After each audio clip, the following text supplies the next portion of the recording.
I just want to go over a couple of the most commonly asked questions that I get.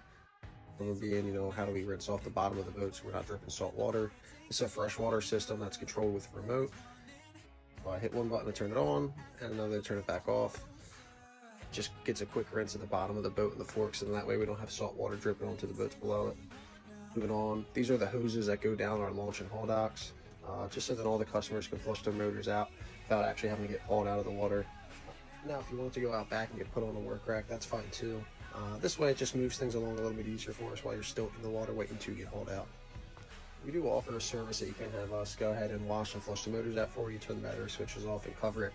If you're interested in finding out more about that, I'll go into that a little bit later in the video. A lot of times people see me grabbing a boat from somewhere else and then bringing it out here onto the pad. All these racks are for technicians to work on, so if anything needs to get service work done, routine maintenance, anything like that, this is where it's going to be getting done for the most part. Moving on, these are all of our customer work racks. So if someone calls ahead and says, hey, I want to get put on the work rack to charge batteries out, detail the boat, there's water and electric access out back here. So you'll see me, throw boats out back here, whether they come out the water or if they just want to go out there. Next up is location of the boat. So a lot of people are always asking, how do you know which boat goes where and so on. So on the back of each boat, there's the customer's name, if it's going inside or outside, and then location. So this one's K2, K3, and so on, moving down. This really just helps to keep track of boats, that are going out. If there's two side by side next to each other, one might have a little bit more clearance in the other spot, so we just want to make sure that we're putting everything away where we got it. As you can tell, most of these boats that are on the ground level are all jet boats. That's just in case, the work racks are all full, they still have water access, they can flush their motors out. A little tour of the 2016 Wiggins Marina Bull Low Pro that you see in most of my videos. The machine weighs roughly 94,000 pounds with a max lift capacity of 22,000 pounds.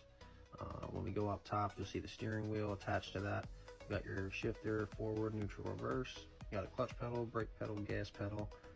And then moving on to all the knobs. First one's going to be your carriage, second one's going to be your second stage, individual fork swing, swing of both forks, and then side shift. If it's a stable lift or not, the angle of the mast, the total weight, and then we got different temps coming up, battery voltage, machine hours, coming back down.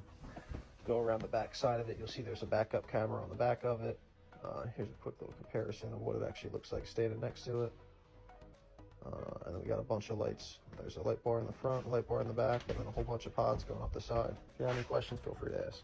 Thanks.